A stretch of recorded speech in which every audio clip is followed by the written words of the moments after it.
Hey everybody, welcome back to the channel. Anchor Snake here. Hope y'all are doing good today. Today we're going to take a look at the Shiv. Been working on this video for a little bit and finally getting it out. I've been sick, y'all. I've been fighting a wicked sinus infection. I'm finally feeling better. So what is a Shiv? Well, if you're not familiar, it's usually a weapon created in prison. It's usually created by somebody very ingenious out of whatever scraps and pieces they can find. And that's exactly what this ship is. It's kind of an amalgamation of mostly a Cutlass with looks like Asgard pieces of engines and maybe some engines from a Corsair. It's just a hodgepodge of junk, and it looks like it's got hot water heaters, and the front end's got like go-kart looking bumper pieces on it. It's just ugly as all get out. It's horrible looking. Inside and out, it's horrible looking. I really don't care for the way it looks. Breadboard indicators and ropes and strings holding it all together, tape holding the indicators in, panels laying all over the place, and the icing on the cake is a bucket instead of a proper head. While I hate all that, and I'm sure the designers and the team that got together to put this together probably got really sauced up and had a good laugh over it. At least I hope they did. All that aside, this thing is a great performing ship. And it is heart and soul. It's a Cutlass Black, and that was my very first ship in the game, so I have a soft spot for it. So if you want a Cutlass with teeth, get the Shiv. It's a good time. It's more than just a heavy fighter. It's a ship capable of doing a lot of different things, and in this video we're going to explore that and more. So without further ado, let's get to it, y'all. Thanks for watching.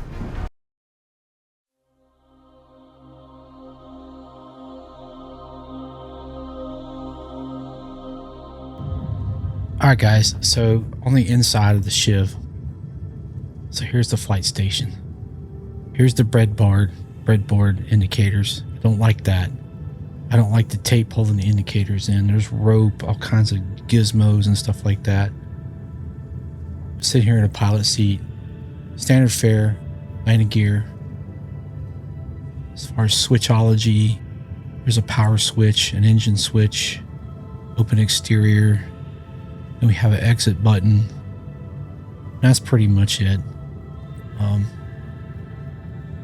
All the controls are as what you would expect. We do have a light switch right here. It doesn't seem to do nothing. And then that's pretty much, there's no other little doodads or anything else that works. 3 MFDs that actually function and do something. Co-pilot seat right back here. It controls the turret.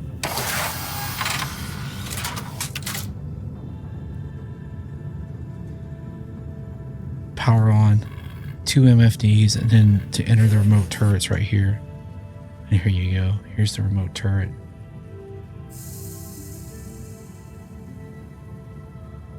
That's it.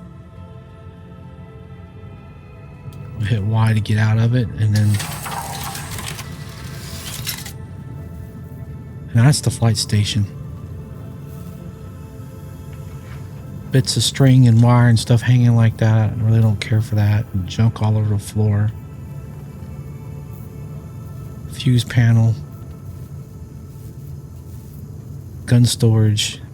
And you have 2 built-in storage lockers. I think they're 750. They're 750K for a total of 1.5 SCU. So SCU and a half. Engineer terminal. Bunk. And then the ever more famous bucket for a head. Not a fan of that. And you have this little bit right here that will kind of prevent you from bringing any cargo in here because of the way it kind of turns. Back here in the back, there's another fuse panel, and then there's just stuff in the way. Like this gets in the way of bringing in ground vehicles. And 2 panels laying on deck. That's really it. There's nothing else really in here besides the entry control panel. Let the door down here, and there's 2 down here on the bottom. It's a lever, sort of like the Corsair has. And then looking around the exterior, this looks like an Asgard engine. It doesn't articulate. This looks like the engine off of a Corsair, the one that would articulate for VTOL, but it doesn't. And here's the bumper car looking stuff on the front with some like green accents. It doesn't look horrible. I mean, as far as the accents and stuff. And it got like what looks like a hot water heater back here. And underneath there's like a V10 engine right here. It's just hilarious, man. I like the attention to detail with tie down points. I think that's kind of neat looking. This is just the front of it. It's just a Cutlass with a Cutlass landing gear minus the winglets. One side is exactly the same as the other. There's nothing really spectacular about it. It's ugly, chrome looking bits and stuff, and I get it. They're trying to be a, I don't know. I'm just not a fan of this whole dystopian hodgepodge thing they got going on. And there you go. That's the quickest review of a ship I've done so far. There's really not that much going on with it, except all the silliness. It's a Cutlass with teeth. So let's we're going to go to ship's performance viewer, and we're going to take a look at the stats and equipment and stuff like that. All right, guys. So here we are on ship's performance viewer, SPV. I'm not going to blow you up too much with numbers with all this data because I hate to be bombarded with a bunch of numbers too. But at least I want to talk about the things that I think is important and what matters to you, I guess. So right off the bat, the DPS is $32.99, stock right out of the box, brand new car smell, which is awesome. Total hit point pool is 34,300. With the shields, though, 4130 is very weak, the weakest of all the heavy fighters. Quantum range 1.65. You can go anywhere in Stanton all day long, nothing to worry about. It's pretty good. The performance numbers are really, really good, and we'll talk more about that when I bring up this spreadsheet that I have. Really, its only weak point is the up and down and strafe as compared. It's even slower than the Cutlass Black. Moving on down, looking at so the components. The Shiv shares the same. That's a lot of S's. It shares the same components as the Cutlass Black. Civilian grade C, size 2, 1 shield generator, 2 coolers. Coming on down, the power plant is a Daybreak, civilian grade C, and then the quantum drive is an Odyssey, civilian grade C. Same missiles, same missile damage as the Cutlass Black. The only difference is the Shiv comes with these Tormentor size 3 repeaters, 4 of them on the turret. They're like Tritians with duct tape and chicken wire, just kind of match the motif of the ship. And they do pretty good. At 419 DPS, not bad at all. Out of the box, man, they hit pretty hard. And it also comes with this breakneck size 4 Gatling guns. It's also kind of designed to match the ship. While they're not the best, the most DPS, they do pretty good. The only thing that you really got to worry about with this ship, brand new, the way it comes, is you gotta take into consideration you're gonna come out -4 on the power settings. You're gonna have to play with your pips to try to get everything powered, and keep it. So right there would be a good. Just looking at your coolers situation. So at that point right there, you still maintain your DPS. At 32.99. It's not fully powered, but you still be able to fight that way all day long, no problem whatsoever. And you can take the ship out and have a good time in it. But you can make this ship better. Right here is, this is the way I currently have my Shiv set up, and my DPS is 4638. And I'm running Rampart shields, which has got the most hit points. And I have an ice drive, competition grade C, and then I have this off-fees grade A. And down here at the bottom, I have a Genoa industrial grade A power plant with a Homeric quantum drive. And I'll tell you, that quantum drive is awesome. It's really, really fast, and it'll get you around the verse really quickly. And the other thing I did is I put on 2 attrition, size 3 attrition repeaters. And as you can see at 668, they definitely hit harder than the Tormentors. Okay. And then I put on 2 Tiger Strike Gatling guns. So what that does is it reduces my power needs. And then I swapped out the big size 4 Gatling guns with the Revenant Gatling guns. These are the same Gatling guns that come off like the Avenger Titan. As a matter of fact, the 2 on my ship come off of 2 Avenger Titans that I shot down. And so what that does with this equipment, it allows me to have my 2 attrition 3s fully powered. They're fully powered. The capacitor, I have 75 shots waiting. And everything's powered and everything's cooled. And I got 4600 DPS, which is pretty doggone good. Now, if you have access to some military grade components, you can, this is something I kind of played around with. You could keep the same shields, same coolers, but if you put on, say, like a JS400 and leave the Chimera, all you need to do is put a JS400 on. You could put on 2 more attrition repeaters and play around with your pips and be just about fully charged.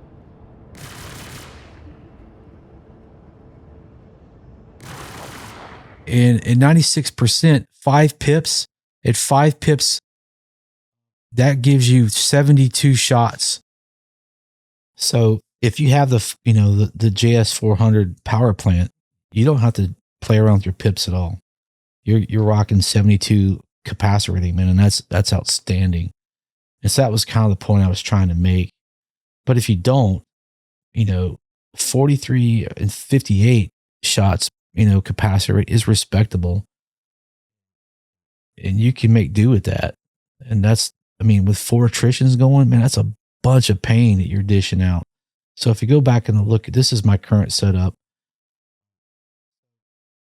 When I went to Lorville, when I bought these 2 repeaters, I bought 2 more. And so if I get rid of those 2 Tiger Strike Gatling guns, because I'm probably going to try that out. And even still, 43 is not bad. It's not bad at all. It's not as good as 72, but if I move an engine pip down, I'll have 58. Because I really like the idea of having 4 repeaters versus the 2 Gatling guns, because, it's costing you money every time you pull that trigger. And adding 2 more attritions adds 200 more DPS, and that doesn't suck at all. So there you go. But I'm going to bring in this heavy fighter comparison chart that I made, because I love me a good spreadsheet. And I just want to kind of give you, like, how does the Shiv stack up against all the other ships in its category. So I have the Stinger, the Lightning, the Harbinger, the Hurricane, Ares, Guardian, MX, and then the Scorpius.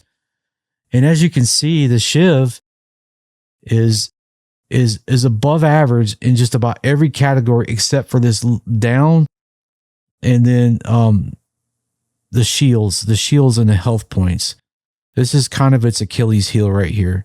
But other than that, it's the second fastest SCM speed, second fastest boost. Well, it's tied. It's one little bit shorter than a Hurricane, but basically second or third. Nav speed, second. It's pretty fast in nav. Pitch is the best.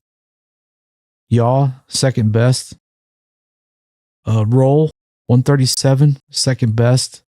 These coincide with these. Up 6.4. Not horrible, but not the best. Look at the Guardian. Actually, the Cutlass Black is in the 8 range. So it's a way more maneuverable in this up and down strafe. Strafe is below average, 3.9. It's slow. And then the strafe 6.4, that's side to side. Not horrible. It's above average, but it's not, it's not the best. Now, back to DPS. This is stock DPS. How it comes, brand new. $32.99 out of the box is pretty good as compared to like the Stinger, $35.68. And then the Ares Starfighter has got that gigantic, like size 7 repeater on it. It's just ridiculous. It's a humongous ship. Kind of an outlier, but that's the number. So just wanted to give you that information so you could see it. The Harbinger hits pretty hard, but it's got a lot of cannons and stuff. But anyway, these number here is the damage or the DPS of the turret. So if you got a buddy, you can get the DPS up to 3,600. And a Scorpius, look at the Scorpius, 3,700 stock. Knocking on the door of this starfighter if you can bring a buddy with you. Now, if you upgrade the ship 4638 or 4800, depending upon what you do with it, it's pretty good. Now, it's nowhere near what the Stinger could be if you upgrade it, but still, at 4600, it's pretty doggone good. Now, if you can get a buddy with you again and you upgrade the Harbinger or the Hurricane, man, you can stack on a bunch of pain. Look at the Scorpius though. Wow. Shield wise, you're definitely going to want to upgrade the shields, man. It's going to be its weak point. It's the worst of all the heavies. Okay. Health points, there's nothing you can do about that. It is what it is. It's not the best. It's not the worst. It's not the worst, but it's not the best. So ship size, it's a big ship. It's a Cutlass. Basically, the Shiv is a Cutlass with teeth. That's what it is. So there you go. All right, so let's take this thing out, and I'm gonna show you three little quick fights. I mean, there's nothing crazy. In the first two encounters, I've got the stock loadout with the Tormentors and the breakneck Gatling guns, and my target on this one was a Nomad. It's not sitting there doing a whole lot. I just running basic little bounty missions when I first got this thing, just to see how it would do. And these are the Tormentors. I'm telling you, man, they're like attritions. They have the feel of an attrition. They look like attritions, and they just, I don't know, they hit like them.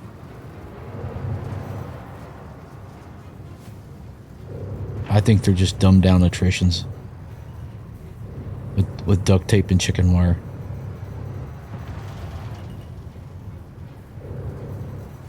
I mean, this thing is laying down some pain.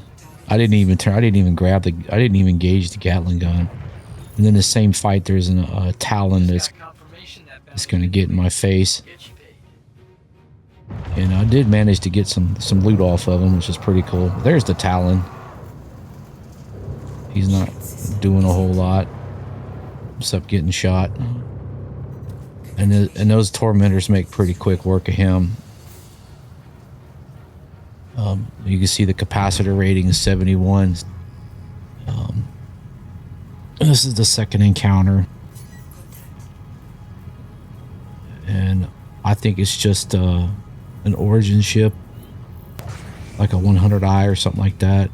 Something like that. I don't remember the exact what it is, but it looks like one of those origin ships. Nothing crazy.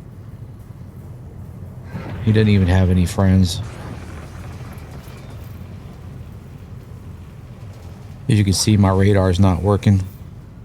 So the first taking this thing out, man, it was real glitchy. I don't know. It's probably more of a server problem than anything, but.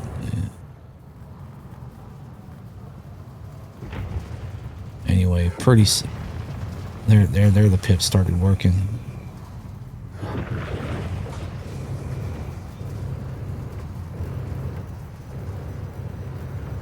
It's just not even fair. I mean, as a heavy fighter going against a nothing, so it's not a reasonable. It's not like I'm PvPing against other good fighters, man. So. That's just not my jam. But I just wanted to take it out, and I'm not much of a good fighter to begin with.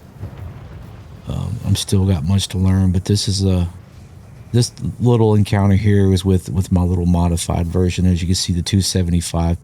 That's the two attritions. And after taking it out and doing a lot of bounty missions, and I'm probably going to switch over to and add those 2 extra attritions. I'm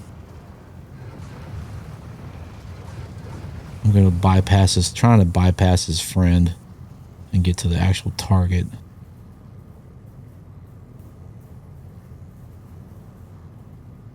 And this is a hawk. This is an anvil hawk that I'm fighting here. Or I'm about to be fighting.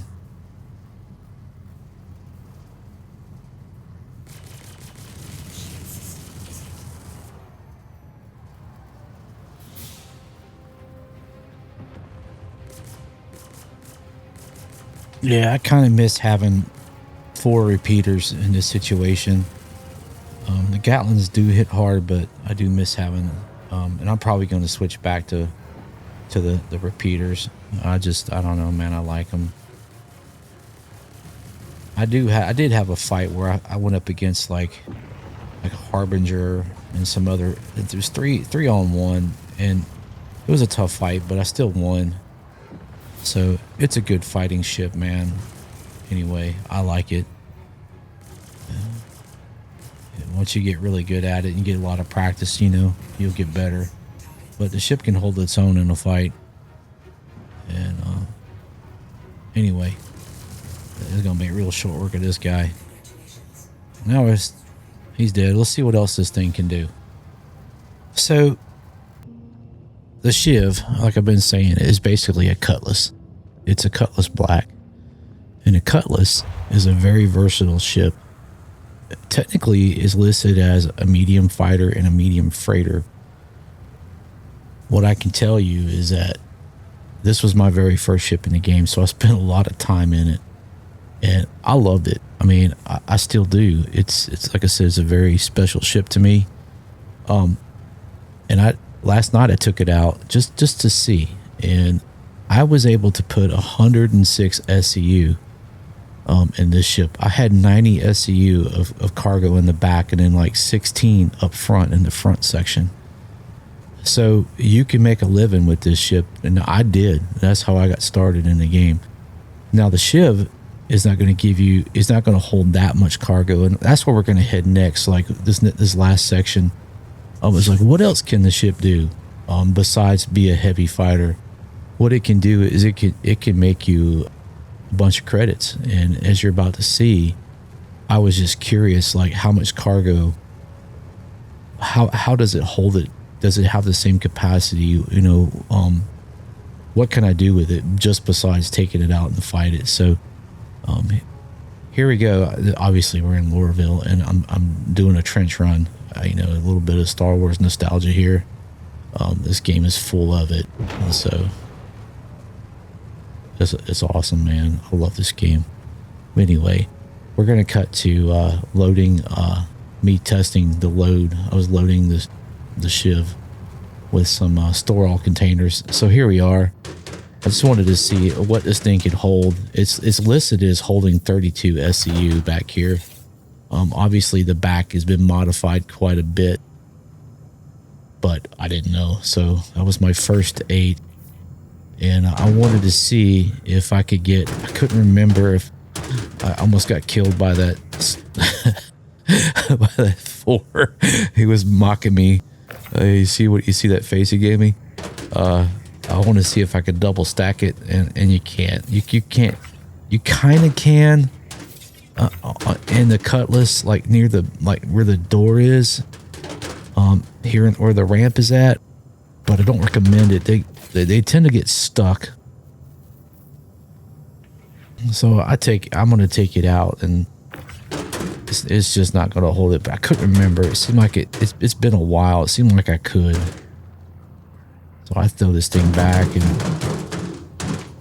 I have lots of store all containers. I don't know why. I just do. I thought maybe I would set up my hangar with a bunch of different containers, make it easy to find stuff. But anyway, that's number 3. This is 3, so that's 24 SCU. It says it can hold 32. So this would be a 32 size 32 container. You could put 132 in there. So you could put a 16, you could put a 24, you could put a 32. So I went and got a couple more 8s. I had piles of 8s. And I'm going to stick it on there. So that's 5 8s. So that's 40.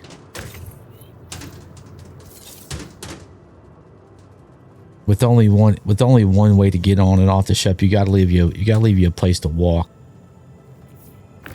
The ship does not have a built-in tractor beam like the regular Cutlass does, which kind of gives you options. So you can definitely put a 4 right there, no problem. So that would be 44. And I was worried that might glitch out the back of the ship, so I was like, eh. Sometimes they'll do that. So I figured, probably a 2 would be best. So I'm going to put a 2 up here. And so 42 is a really good, easy load. Easy. You don't have to, it's not going to be hard to do. You just set it up there and you roll out. And that's, if you know anything about running cargo, that's how you want it. You want it to be fast and easy. You don't want to be struggling with trying to load. It's just not worth the time. It really isn't. That little bit of extra profit's not worth your time. So that's a real simple loadout for the Shiv. And here I wanted to test, could I get a single through this little turn door looking thing? I didn't think you could. It turns. So the regular Cutlass is just a straight walk in, and you can put heck, I got 16 SCU in this little area. Last night it's not hard to do. I mean, I loaded 106 SCU. So like at this point, I was like, it might, but if you get it stuck, you're stuck. There's no way to get out. So that's where you need to be careful. It's like if you get yourself stuck in there, you're stuck in there. You're just gonna have to backspace, and you don't want to do that. I just kept testing it, but no, it's not gonna fit. So in this case, I take 5 missions. I wanted to run a cargo mission with the Shiv to just kind of show you what this thing is capable of doing. So I take 5 little missions, and I'm here at Riker Spaceport, and I bump up. I'm gonna go up to Bikini Point. I'm gonna pick up 5 little loads. These are little rookie missions.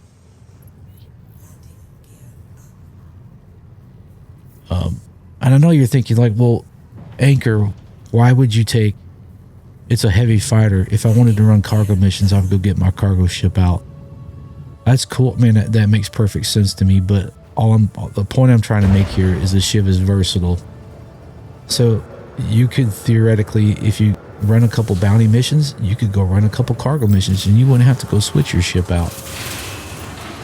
Or if you're a pirate and you take down a load, and you could load this thing up and make more credits. I mean, that was kind of the whole point of the ship. It's pirates love the Cutlass. And here's one that shoots him, but now you got to give up cargo. But there's a trade-off. It's not OP, but I wanted to show you, like, I wasn't just making this up. And I'm going to fast forward. I'm going to show you the loading bit of it, but I'm going to fast forward through all of it. That way you don't, who wants to sit here and watch me load 100? Well, it's like 50 something. It's going to be full. It is a pile of ones. I get it all in there. And when I loaded this thing down, I pulled this elevator came up. I was like, oh Lord, I don't think I'm able to get all this in here, but I somehow managed it. It all fits. And I'm gonna get one in there, and they've definitely tweaked the max lift. It's definitely faster. So I'm gonna cut to the chase and just kind of show you that it's legit. I actually did it, and I'm gonna cut out some of this just to kind of speed the video along. This is me where it's almost finished. I'm almost finished loading it.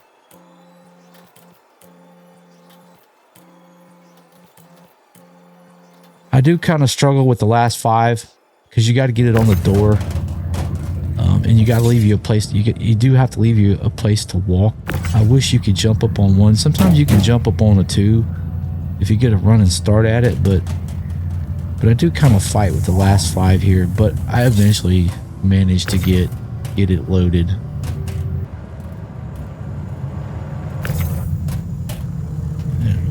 I just set it up there real gingerly. And this time it works. This time I get all of them. It's 5 of them. So all is well. It's a mess, but who cares? That's the joy of running cargo. But yeah. So I'm gonna blast off, and then I'm gonna go back down to Riker Spaceport and drop this load off. And so you can do these runs all day. This probably took me, I don't, maybe 20 minutes to load. It wasn't that long. It really wasn't. It seems like a long time, but it's not that long. You can park right next to the door. And you see, I've been having some hangar instance weirdness in this patch 4.3.2. It's been kind of goofy. But anyway, I'm arriving back at my hangar here in Area 18. I switched to Area 18 this update. I just wanted to try it out. I've never operated out of here before. I've always been at Microtech. I'm gonna try something different, but here we are. That's why I have a large hangar. This is my home for this update. Anyway, I'm gonna run through it real quick and then get it unloaded. Same bid. I'm gonna cut out like the middle section of it because nobody wants to watch all that. But the point was, I wanted you to see that I didn't just say it, I did it. And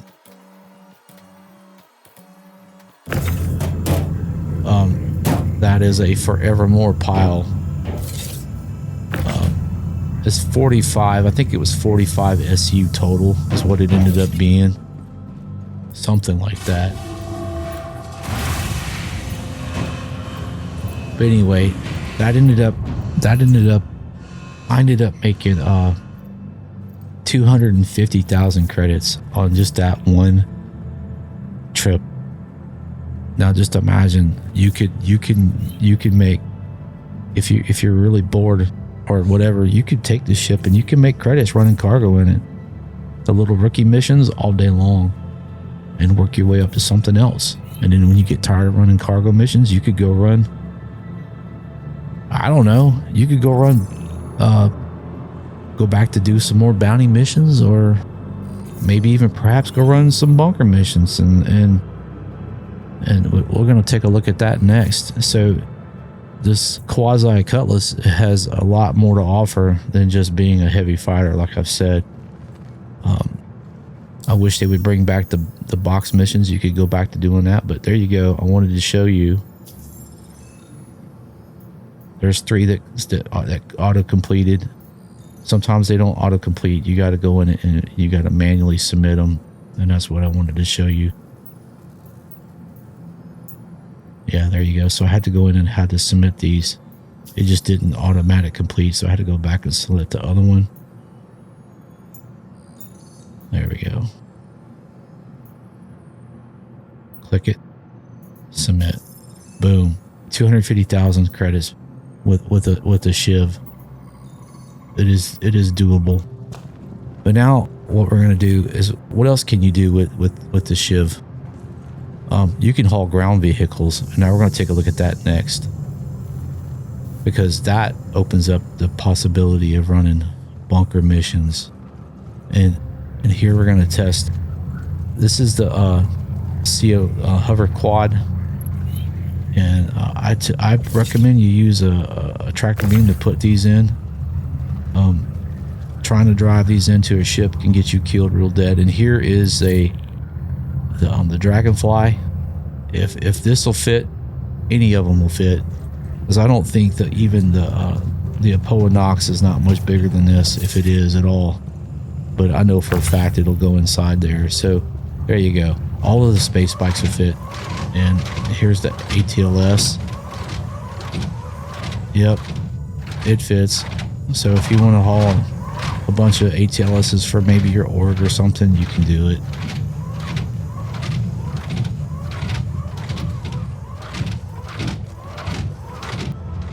And here's the Geo. Here's the ATLS, you know, Atlas Geo. So you can go mining with this thing. Easy business. But you can mine with it. Walking on, if you want to fly it on, you could probably fly it on. But there you go. Alright, so here's the Drake Mule. Probably one of the best little small little bunker runners you can get. This thing is stupid fast. You can hold almost, it'll hold a 1 SCU container, and with this internal storage and the little micro things, you can get almost 3 SCU. Here's a little STV. Oh, you can put 2 of these on there easy. Okay, here's the Tumbrel Cyclone. You can drive it on, but you can't get out of the vehicle. So what you want to do, you can use your tractor beam and you can pull it in, and this thing will hold a 1 SCU container as well. So if you have one of these, yes, the Shiv will carry it, no problem. Like I said, with the thickness of the tires, you couldn't get past the tires. So, but if you use your tractor beam, you can carry the Tumbrel Cyclone, which is pretty doggone cool if you ask me. It's a big vehicle. And look at this thing. This is the Argo CSV SM. This thing can hold two SCU containers, so 4 SCU, plus it's got internal storage. And at the time, I didn't think this thing was going to fit. I was like, well, there's no way this is going to fit, but believe it or not, it does. And so with this thing, you could bring your containers, and you could go run bunker missions all day long and take one with you, take a 2 with you, and you can create like an obstacle where you can't get overrun when you first get into the bunker. You know, when you go down the elevator, you could put a crate there and you won't get overrun.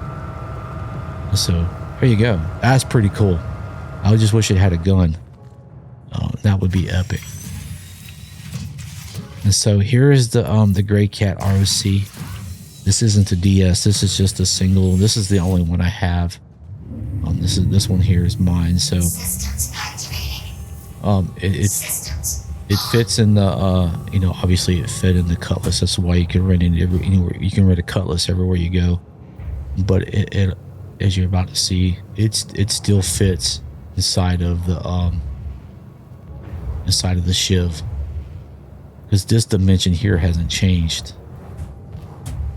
At least coming in, you know. But yeah, and essentially you get into the front, boom, good to go. Systems off. That's pretty cool. So you can go mining with the ROC as well in the Shiv. And that's what I'm talking about, versatility. Isn't that neat? You got a heavy fighter hauling the ROC. And my next thing was like, well, will the MTC fit? And I figured at least test it. And the MTC is a huge vehicle. It just can't get past the it just doesn't, you know, it's not going to get past the hydraulic rams of the door. So that's a big negative. And here's the Ursa.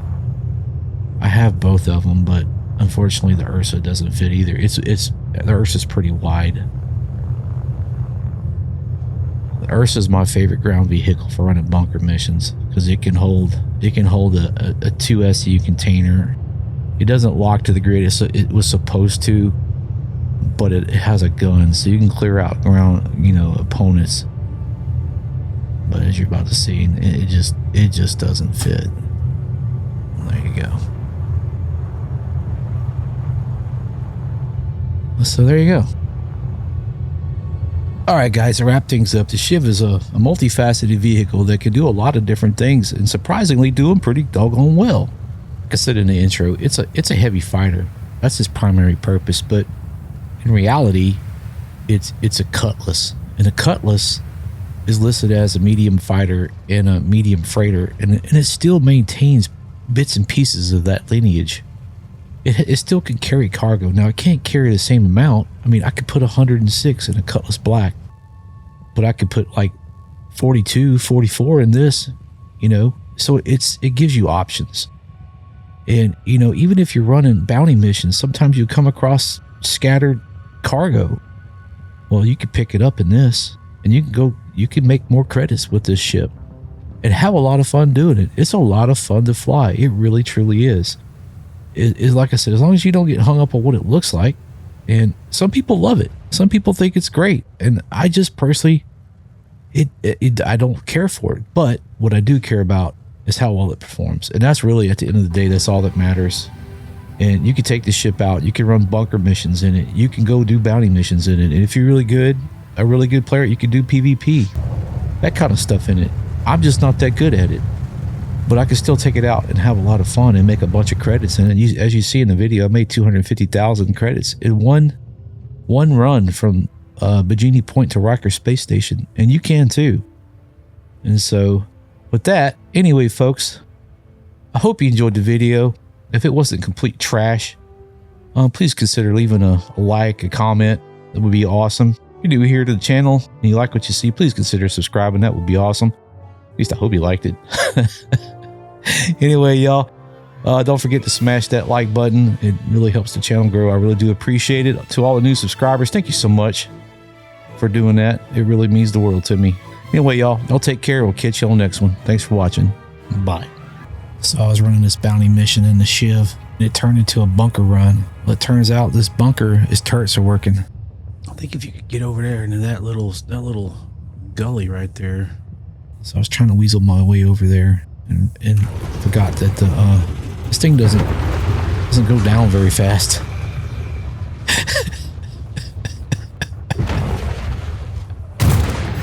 Oh, apparently not. Okay, well.